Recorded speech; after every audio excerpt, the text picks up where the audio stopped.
자, 이번 시간에는 우리가 지금 비어과학을 하고 있죠, 그죠?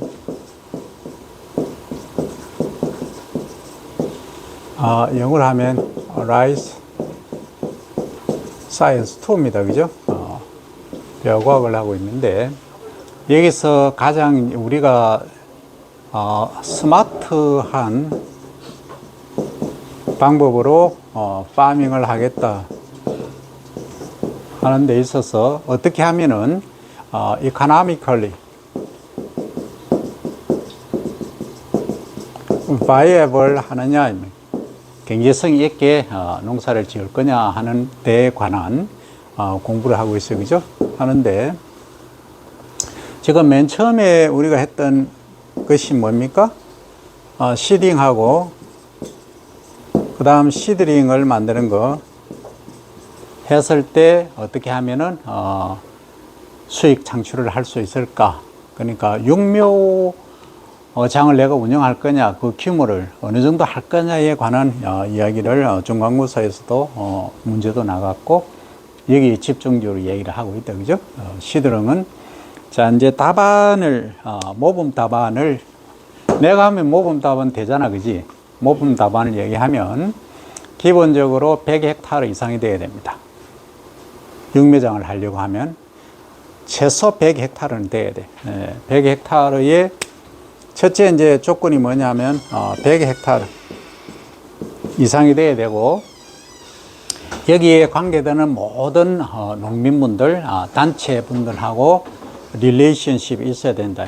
그러면 저는 다 내가 생산한 모를 사용을 하신다라는 가정하에 진행을 해야 됩니다. 100헥타르가 안 되고 그냥 뭐 10헥타르, 5헥타르, 3헥타르 가지고 이게 육묘장을 해서 경제성을 높이겠다는 어불성설입니다. 이거 안 돼요. 그래서 이거는 의미가 전혀 없다 하는 것을 이해를 하고 무조건 100헥타르를 해야 된다. 육묘장 할 때 얘기입니다. 그래서 이것은 우리 벼에서만 일단 얘기입니다. 그죠? 그러면 육묘장은 언제 지금 활용하느냐를 잘 보면 언제 해요? 4, 5월이죠. 그죠? 이 2달간입니다. 이 2달간만 활용을 해요. 그 나머지 기간에는 내가 뭘 할 거냐? 어떻게 수익 창출을 할 거냐? 그 내가 벼농사를, 컬티베이션을 해도 되죠. 그죠?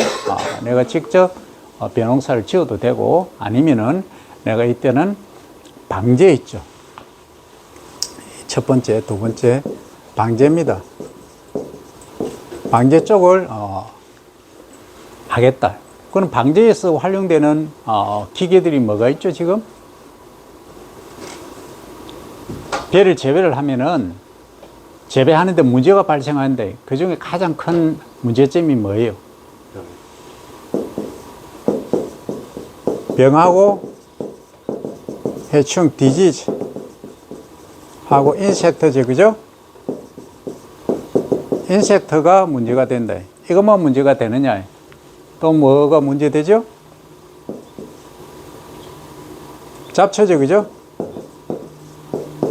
위드가 문제가 되더라. 그럼 위드에 관한 거는 허비사이드를 활용하는 방법이 있고 제초제를 쓰는 방법이 있고, 그죠? 그 다음 또 뭘 해요? 기계적으로 하는 방법이 있죠. 물리적으로. 그래서 요즘은 지나가면은 잡초가 뽑히는, 제거하는 그러한 것도 있어요. 근데 미국에서 나온 기계 중에 어떤 기계가 있냐면 이렇게 트랙터처럼 생겼어요. 트랙터처럼 생겼는데 위에서 뭐가 레이저가 나와. 우리 이제 얼굴에 뭐 나면은 뭐 레이저 수술이나 레이저로 이렇게 하죠, 그죠? 점 빼고 하잖아. 네. 그렇듯이 작물이 이렇게 이제 심겨져 있으면 요 작물은 안 건드려. 여기에 잡초 있죠? 잡초만 레이저로 쫙 뿅뿅뿅뿅뿅 쏘면서 가. 그럼 잡초 다 죽어. 태워 죽이는 거지. 그 에너지는 조금 많이 들겠지. 어쨌든 기계적으로 또는 물리적으로 이렇게 잡초 방제를 하고 있다. 왜? 이 허비사이드 제초제를 쓰니까 너무 심각한 환경 문제도 있고 소비자분들한테 문제가 있대. 특히 이제 아토피가 있다든지 알레르기가 있다든지 건강에 좀 취약한 분들이 많잖아. 그런 분들은 심각한 문제가 있기 때문에 그걸 인지를 하고 어떻게 하면 말 그대로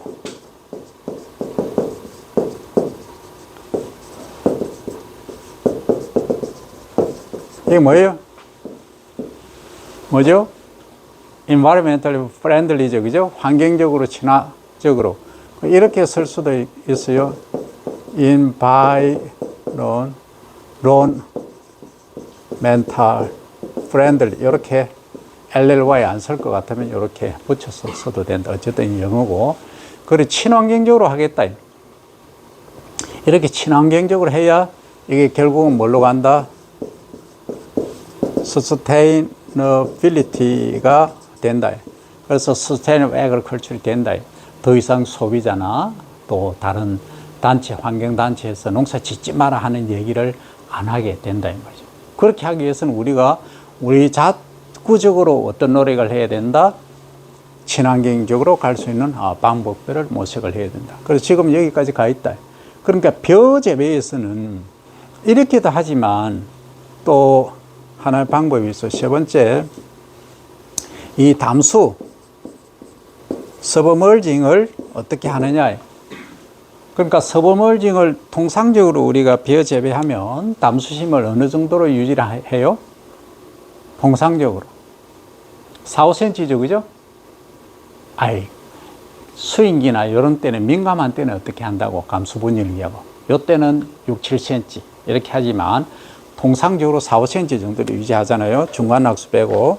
그러면 초기에 그러니까 잡초가 발생하는 것이 우리가 직파를 하든 이양을 하든 5, 6월에 진행을 하니까 이게 언제까지 문제되냐면 7월 15일까지가 잡초가 문제가 되는 거예요. 그 뒤에 나는 잡초들은 문제가 된다, 안 된다? 전혀 안 돼. 왜 안 돼요? 응? 그렇지. 일단 이 모를 심어 놓으면 심을 때 15cm 키웠다. 그죠? 연면적은 0.2제곱미터 밖에 안 됐어요. 그러던 것이 한 7월 15일 되면 한 달 정도 지나면 또는 한 달 반 정도 지나면 이렇게 키가 큰다. 그래서 키가 40cm 정도 돼버린다. 그죠? 그리고 연면적을 보면은 거의 3.0 정도가 된다. 이게 뭘 의미하죠?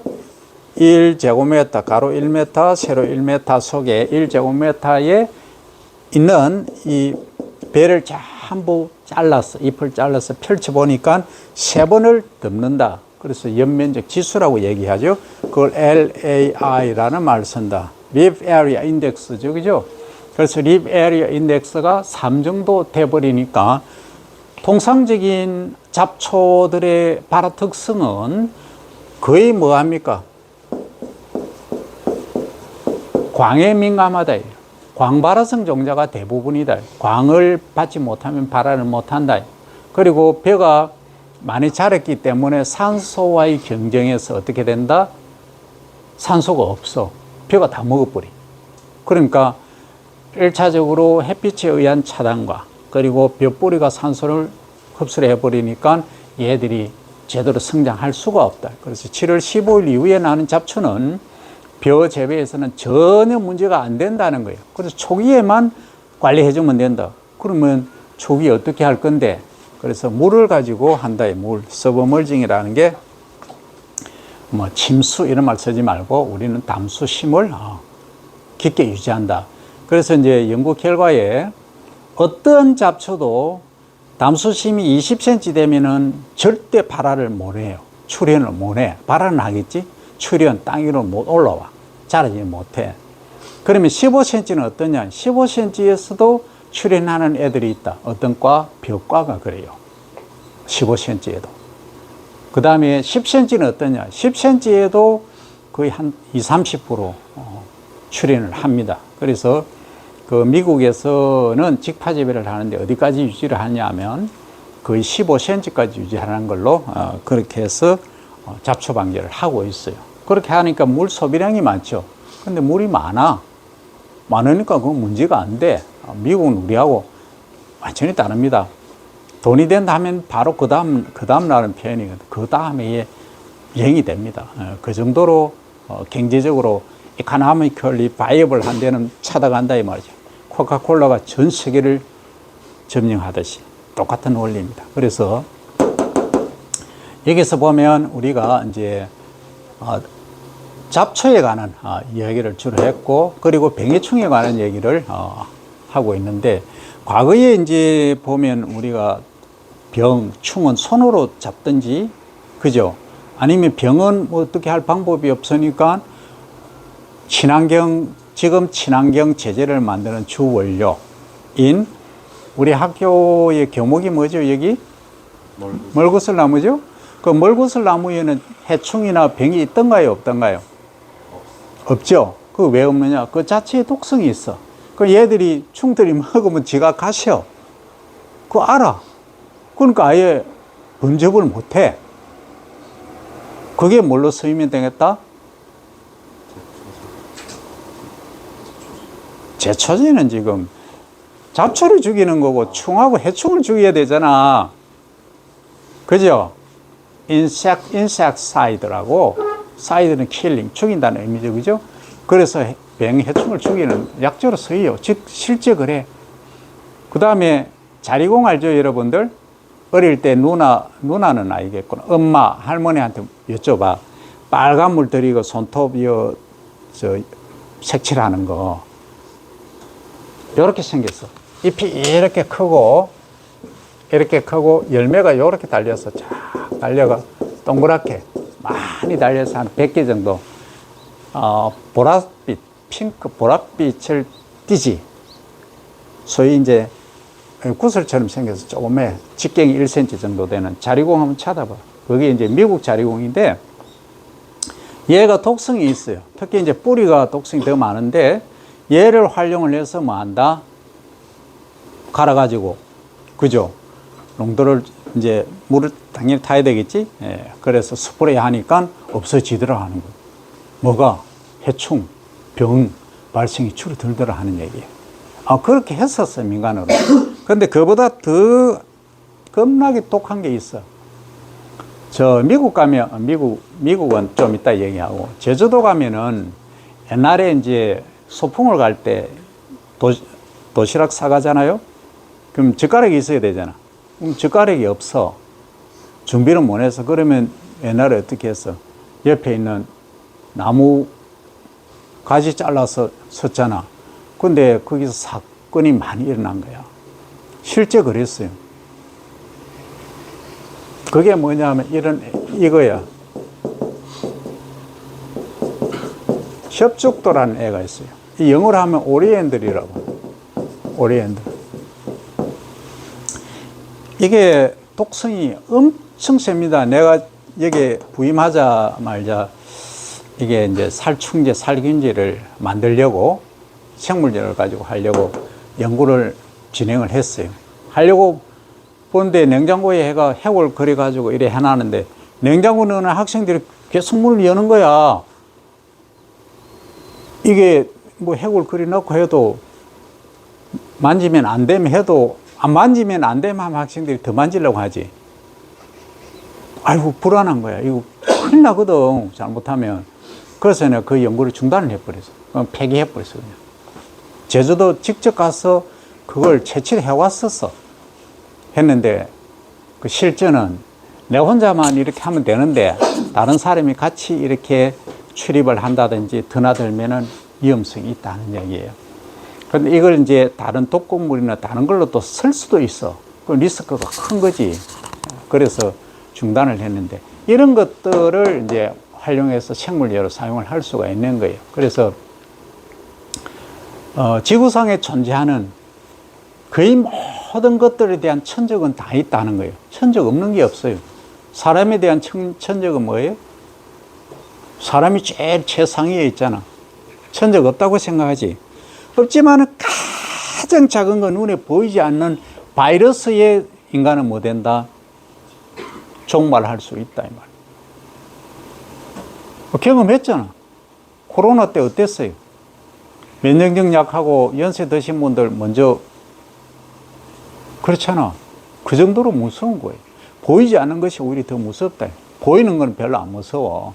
대응을 할 수 있으니까. 그래서 이런 우리가 식물체 안에 들어있는 독극 물질, 이런 것들을 활용해서도 할 수 있다. 그래서 이런 것들은 이 오리엔들 협죽도 빼고 나머지 미국 자료공이라든지 우리 멀구슬나무 추출물, 그 다음 제충국 들어봤나요? 제충국 이런 애들 국화과예요. 이런 애들을 활용해서 뭘 만들 수 있다? 생물제를 만들어서 사용할 수 있다. 그러면 어떤 사람이 질문할 거예요. 아니, 그 생물제도 곤충을 죽이니까 인체에 해롭지 않느냐? 그럼 화학제하고 뭐가 차이느냐? 화학제도 시간 지나면은 반감기가 있어서 약효가 떨어지고 그 기능이 줄어드는데 그런 질문을 당연히 해야지, 그죠?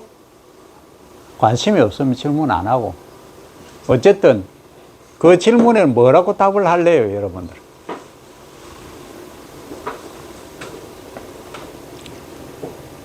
어떻게 답을 할 것인가? 친환경 제재라고 나오는 거 하고, 그럼 친환경 제재는 독성이 없느냐? 독성이 없는데 충과 균을 어떻게 죽이느냐? 그죠?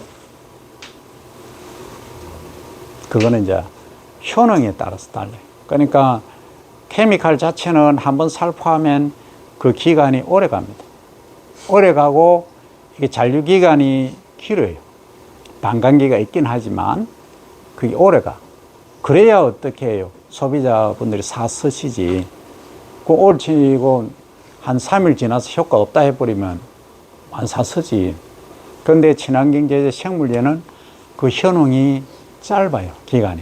짧은데, 짧으면서 짧다는 것은 독성이 빨리 제거가 된다는 거예요. 그리고 그 이후에 잔존 효과가 없어. 거의 없어. 그것 때문에 친환경 제재를 사용하고 생물제를 사용한다. 이거예요. 자, 그러면 이번 시간은 우리가 배육묘에서는 그냥 뭐 10헥타르, 20헥타르 해가는 돈을 못 번다. 그러면 어떻게 한다? 육묘장은 최소 100헥타르는 잡아야 된다. 재배할 걸. 그러면 5월, 6월, 4월, 5월 정도밖에 육묘장을 이용을 안 하니까 그거 가지고는 내가 경제성을 가질 수가 없기 때문에 다른 경제 활동을 하자. 그럼 지금 뭘 하자는 거예요? 약재를 살포하는 걸 하자. 잡초도 방지해주고, 그 다음에 병해충도 잡아주고, 이걸 하자는 거지. 더 나아가면 뭘 하자? 비료 살포까지도 내가 해주자. 그럼 비료도 내가 공동으로 매입해서 살포를 해주자. 그럼 그런 게 하나의 덩어리가 되는 거예요. 그러면 영농조합법인으로 만들어서 수익성을 높일 수 있다는 거예요. 그래서 단순히 하나만 가지고는 돈이 안 될 수도 있다. 그래서 나머지 기간, 그 6월부터 내년 3월까지를 내가 할 수 있는 일거리를 또 찾아야 된다. 그래서 항공방제부터 시작해서 다양하게 하는데, 그러면 전통적으로 가만히 생각해 보세요. 이건 아주 중요합니다. 중요하다고 얘기합니다. 우리가 벼농사를 지으면 맨 처음으로 사용하는 기계가 뭐예요? 봄이 되었다 하면은 논을 갈죠, 그죠? 그럼 전기가 필요했잖아요. 전기갈이. 그죠? 그 다음에 파종을 한다든지 직파를 한다든지 아니면 육묘 이양을 할 경우에 어떤 작업을 해야 돼요, 논에서? 균평 작업을 하고 그 덩어리가 큰 걸 깨야 되잖아. 그죠? 그게 뭐가 그 일을 해요? 썰애라는 게 그 일을 하잖아. 일단 전기갈이 하고 그 다음 썰애가 필요하잖아. 그죠? 그 다음에 뭐가 필요해요? 지금 이런 과정들이 필요하죠. 그죠? 항공 방제하는 데 있어서 뭐 약재 살포는 손으로도 할 수 있고 물조르기 할 수 있고 더 나아가서는 뭐예요? 광역 살포기를 할 수 있고 과거에는 이렇게 질통이 짊어지고 분무기를 할 수도 했었죠. 그죠? 그 다음에 나중에 이제 수확기 좀 되면 뭘 해요? 콤바인으로 수확하죠. 그럼 과거엔 낫으로 했잖아. 낫으로 하기 전에 뭘 했어요? 손으로 그냥 이상무 훑었다 이 말이에요. 그 낫이 나오고 그 다음에 바인더라는 기계가 나왔어. 바인더가 뭐예요? 자르면서 묶어주는 거. 그게 바인더예요. 그 다음에 이제 자르면서 묶은 걸 탈곡을 해야 되잖아. 그러니까 줄기에서 이삭을 나다를 떨어뜨려야 되잖아. 그게 탈곡기예요. 그죠? 그러니까 바인더로 베어서 눕혀 놓으니까 이게 바닥에 있으니까 비가 온다든지 또는 어때요? 수확 시기가 늦어지면 뭐 문제가 발생하니까 야, 그러면 뱀에서 동시에 탈곡까지 하면 안 되느냐. 그래서 나온 게 뭐예요? 어? 콤바인이라는 기계가 나왔잖아. 콤이 뭐예요? 두 개를 함께 바인더와 함께 할 수 있는 바인더와 동시에 스레스어 기능 THREA TER 스레스죠. THER이죠. 이 스레스를 활용한다는 건 뭐예요? 떨어뜨린다, 탈립시킨다는 거예요. 그래서 콤바인이라는 기계가 나왔어요. 그 여기까지예요. 여기까지가 여러분들이 지금까지 배운 거예요. 그런데 지금 쌀값 얼마예요? 지금 80kg 문제가 많죠, 그죠? 지금 18만 원, 17만 원 하죠, 그죠? 쌀값이 떨어져서 지금 농민분들이 좀 난립니다. 20만 원 돼야 어느 정도 경제성이 조금 있는데 뭐 할 말은 많지만 여기까지 하고, 일단은 그러면 내가 80kg를 18만 원, 17만 원에 판매할 것이냐? 어디에? RPC에, Rice Processing Complex에, RPC에 미국 종합처리장에 그냥 산물로 해서 바로 수확을 해서 넘길 것이냐? 그렇게 넘기니까 경제성이 안 맞아. 그럼 우리는 뭘 해야 되겠다? 수확 후에 내가 어떤 관리 또는 가공을 통해서 수익을 창출하자는 거지. 그게 뭐예요? 내가 RPC를 운영할 수도 있고, RPC 하나 지으려면 기본이 얼마예요? 30억, 40억 듭니다. 제대로 된 거 하려고 하면 조그만 거야. 얘기 다르지만. 그래서 이걸 가지고 뭘 하겠다? 같이 창출하겠다. 그러면 이제 기존에 나오는 거는 통상적으로 수분이 지금 15%, 14% 수미하자면 15% 정도의 밥맛이 가장 좋아요. 그럼 수확하는 시기도 요즘은 어떤 분들은 그 전에 수확할 때 벼 수확 시기가 언제냐 이렇게 물으면 이삭의 수분이 몇 프로일 때 수확하는 게 밥맛이 가장 좋아요? 수확할 때 논에서 24%라 했죠, 그죠? 24%일 때 가장 밥맛이 좋다. 그리고 경제적이다 얘기했는데 지금 농가에서는 경제성이 안 맞으니까 쌀값이 떨어지니까 어떻게 해요? 그냥 16%까지 그냥 말려버려요.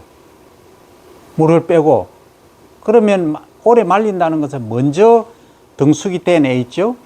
수분 수정이 이루어진 애들은 어떻게 됩니까? 많이 익었죠? 그럼 깨지는 거예요. 등숙 과정이 길어요, 시간이. 보통 40일 정도에서 마무리돼야 되는데 중만생종에 45일, 50일 된 애가 있어. 얘들은 어떻게 된다? 수분이 뭐 12%, 10%까지 떨어져. 그러면 어떻게? 건드리면 깨진다. 동할미가 발생한다 이 말이야.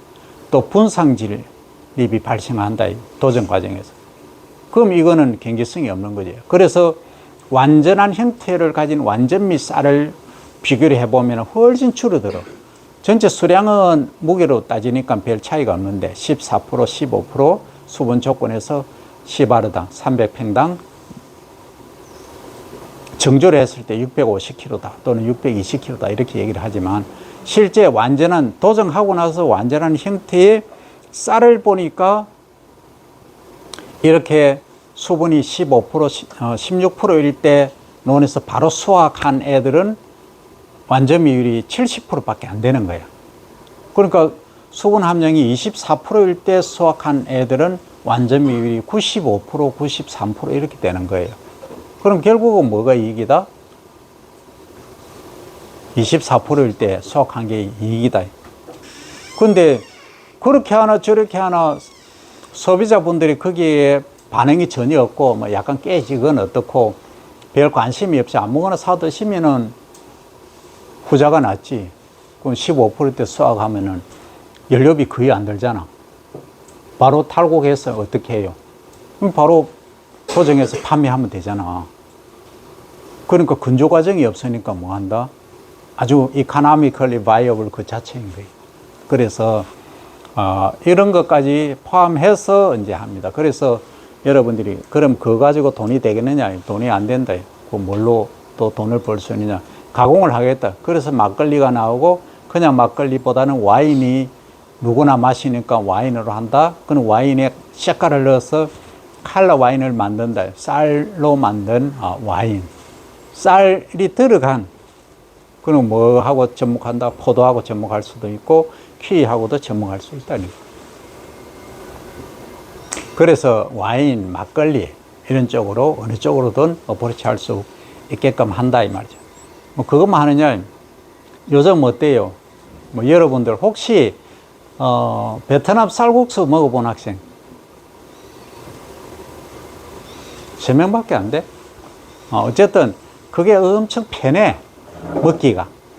면 좋아하는 학생은 밀가루는 좀 안 좋은 부분이 있죠, 그죠?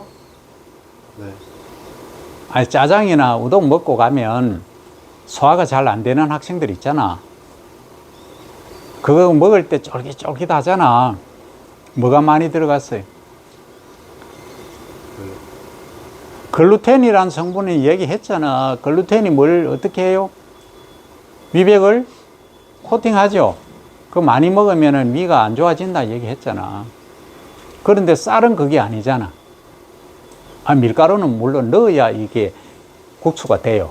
밀가루가 안 들어가고 국수는 만들 수 없어. 어쨌든 쌀국수 요즘 나오는 쌀 있잖아. 농촌진흥청에서 다 육성해놨잖아. 그런 이러한 쌀국수용, 저분용, 그 밀가루용 이제 쌀을 또 활용을 하는 방법도 있다 이 말. 그럼 이게 이제 가공산업까지 같이 맞물려 가는 거죠. 그래서 여러분들은 이제 수업 시간에 배웠던 아주 루틴한 거 하나만 생각하지 말고 이 시각을 확대를 시켜야 된다. 우리 스마트 농산업에 맞게끔 그러면 하나 얘기해 봅시다. 과거에 전기를 소 앞에 이제 멍에 채워가면서 이렇게 전기가리를 했죠. 지금 그 하는 기능을 누가 해요? 기계를 하는데 어떤 기계?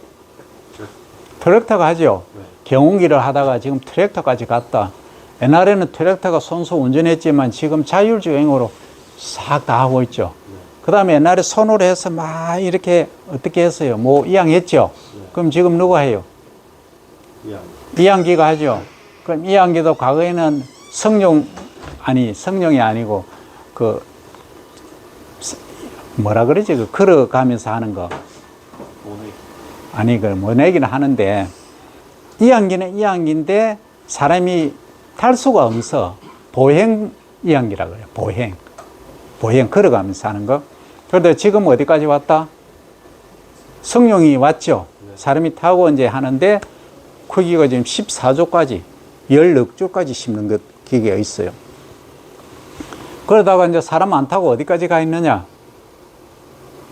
AI가 들어가서 뭐 한다? 딱 여기서 누르기만 하면 지가 알아서 쫙 해 나와.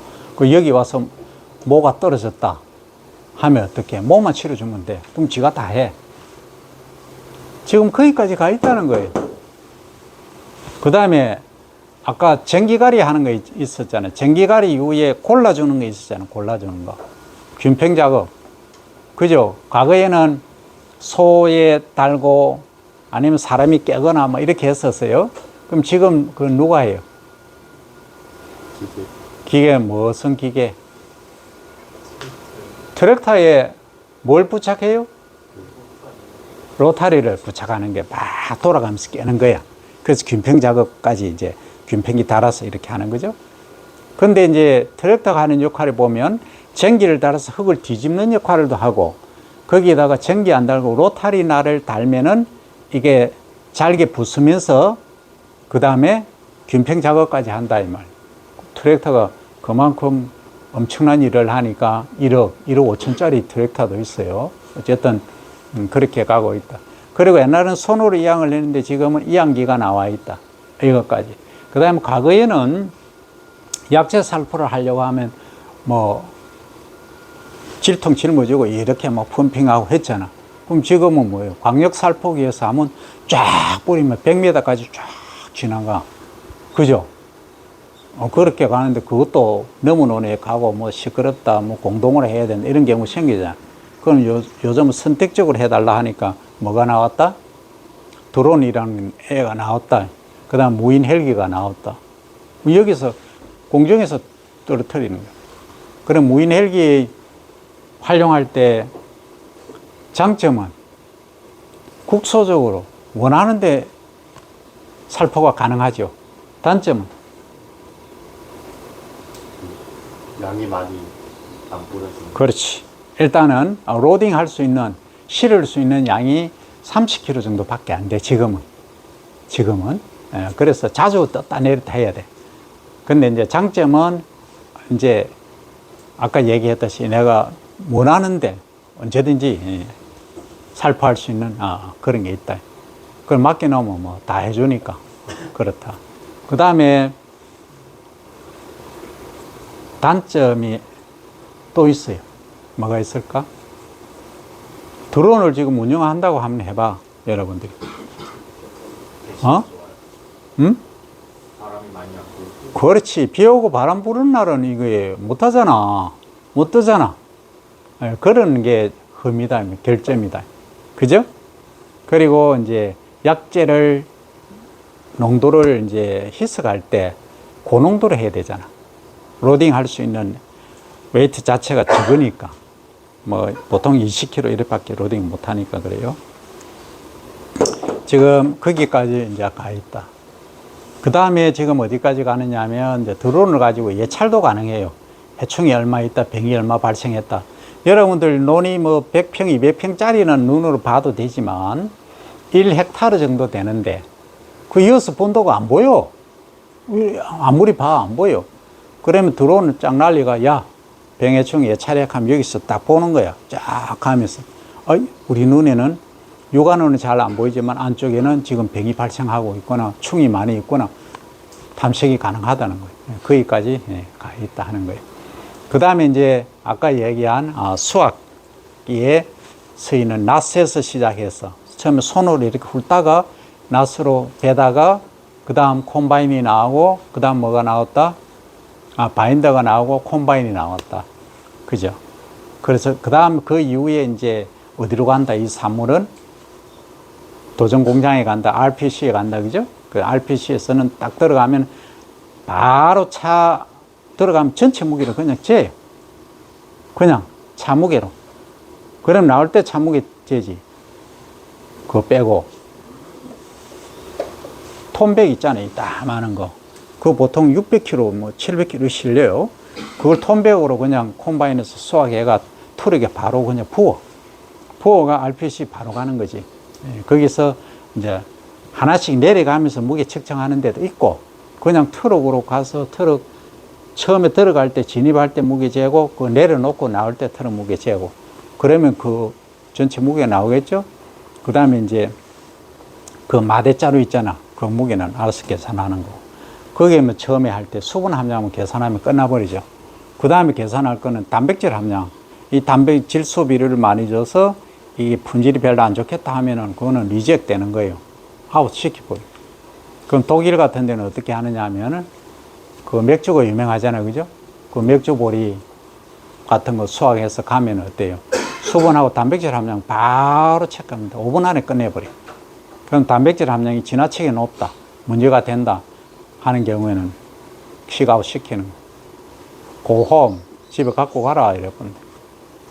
그럼 우리 배에서는 쌀 이제 지역별로 밥맛을 유지하기 위해서는 뭐 해야 된다? 품질이 균일해야 된다. 그래서 이제 질소비를 많이 주고 수량을 많이 높이 가지고 들고 오면은 질소 함량이 높죠? 그럼 밥맛이 없죠? 그럼 집에 보내야 돼. 그런 과정까지 거쳐야 된다. 그래서 여기까지 여러분들 이해하겠죠? 그죠? 그래서 RPC에 관해서 다시 얘기하면, 여기 유튜브 올리는 것도 있는데, 맨 처음에 이제 건조를 시켜야 돼. 수분을 몇 프로? 15%까지 건조를 시키고 그 다음에 이제 껍질을 까죠. 그죠? 그걸 재현이라고 하는 현미를 만든다. 그러니까 정조 상태, 껍질이 있는 상태에서 현미 나오는 율을 재현율이라고 그러죠. 그죠? 그 다음 재현, 현미에서 뭘 만들어요? 또 바깥 껍질, 소위 호분청, 단백질 많은 호분청을 소위 알레우론 레이어를 제거한다. 그 호분청을 제거하다 보니까 뭐까지 잘려나간다? 신운까지 잘려나가죠. 배까지 잘려나간다. 그래서 우리가 실제 백미로 먹는 것은 배도 잘려나가 버리고 단백질 많은 호분청도 다 잘려나가 버려요. 깎여 나가 버려요. 깎여 나가 버리죠. 그러면 남은 거는 뭐예요? 영양분 5%밖에 없는 탄수화물, 그죠? 백미만 남는 거예요. 그걸 가지고 미지를 지금 평가하는 상황이 됐다 이 말이에요. 시대의 변화에 따라서. 과거 같으면 먹을 게 없으니까 어때요? 현미 상태로 왕개만 벗겨내고 먹으니까 골고루 양분을 섭취했지. 근데 지금은 밥 말고 먹는 거 반찬도 많고 고기 뭐 많잖아. 그러니까 영양 실조, 영양 부족이란 말을 할 수가 없는 상황이에요. 그래서 시대의 변화에 따라서 이렇게 된다. 그래서 나중에 이제 가루살이라든지 이런 걸 또 하는 것도 재배법도 있고 다양하게 있어요. 그래서 우리 농산업에서 스마트하게 해서 여러분들이 얼마나 경제성을 높일까에 관한 이야기를 지금부터 여러분들이 그룹별로 브레인스토밍을 하도록 합니다.